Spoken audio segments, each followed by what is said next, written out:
Mounting concern over North Korea, top White House officials planning to hold a briefing to address the threat of the Asian country, and all 100 U.S. senators have been asked to attend. Republican Senator Steve Daines is one of them. He is a member of the Senate Homeland Security Committee and the Senate Appropriations Committee, and he joins me now. What do you think will happen at this meeting, and how did you hear about it? What do you expect? Well, I plan to be there on Wednesday. But I think it's important perspective on North Korea that needs to be shared with the American people. 25 years ago, my wife and I moved to China. I was working for Procter & Gamble. We moved to Guangzhou. And 2 years after we moved to China, if you remember, 1994, then President Clinton signed a nuclear non-proliferation treaty with Kim Jong-un's grandfather. So where are we at now, 23 years later? Well, we saw that from Vice President Pence sending the message from Korea last week that the era of strategic patience is over. So this strategy is not working, as the North Koreans are very close now to having the ability to place a nuclear warhead on top of a ballistic missile. Well, the flip side of that, go ahead. Well, I was in Beijing the week before Easter, visited Beijing as well as Tokyo. I met with Premier Li Keqiang, and I shared with him our concern about North Korea, and we need China to help us. 90% of the trade with North Korea comes from China. They can impose strict banking sanctions.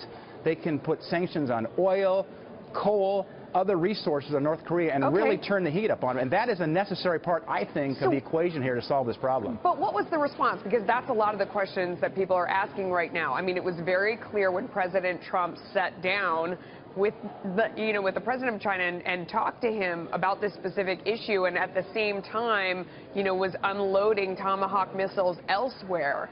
The message was clear, but what is their response? What are you hearing? Well, I'll tell you what, President Trump is decisive. We saw decisive action with those Tomahawk missiles. He's demonstrating to the world that Tomahawk missiles work better than red crayons, these red lines that came from the Obama administration. Then we saw what he did in Afghanistan with the Moab. Then we've seen the strong message from Vice President Pence towards North Korea. And keeping all the options on the table, going back to the Reagan doctrine of peace through strength, is working. When I was in Tokyo, I can tell you the relationship between Japan and the United States has never been better. They're grateful now that we have leadership again in the world from the United States. And that is a way towards resolving this conflict, because we're dealing with a madman.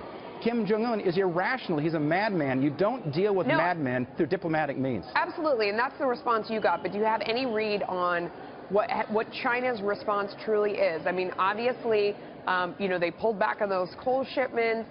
There's steps in the right, but that's a small step in that direction, and we need a lot of help from China and pressure from China as well to end this without some sort of real conflict. Yeah, well, President Trump was clear with Xi Jinping in Mar-a-Lago a couple weeks ago. I was clear. I was accompanied by 3 other U.S. senators, 2 members of Congress, as we met with the Premier of China in Beijing. And we were very clear, we need their help. Yeah. This needs to be done with China's help. And we'll see. I didn't get a definitive response, but they've certainly heard our request. And I know President Trump is continuing to have these dialogues right now with Chinese leadership. Yeah, we know he had a call late last night. We don't know what happened. I don't want to let you go without asking about the border wall, because that's the other fight that's really heating up right now. What is the temperature on that right now? What's your read? Well, I'll tell you what I sense here is we have a Congress that wants to support the president. We all believe we need a stronger and a more secure border. The good news is this. As member of the Homeland Security Committee, we had General Kelly, now Secretary Kelly, Homeland Security, before the committee 2 weeks ago. They told us that the illegal border crossings in the month of March decreased 64% versus a year ago. And I asked the question, why? This is a dramatic decrease in illegal crossings. And the answer is because they're hearing now from President Trump and this new administration, they're going to enforce the law.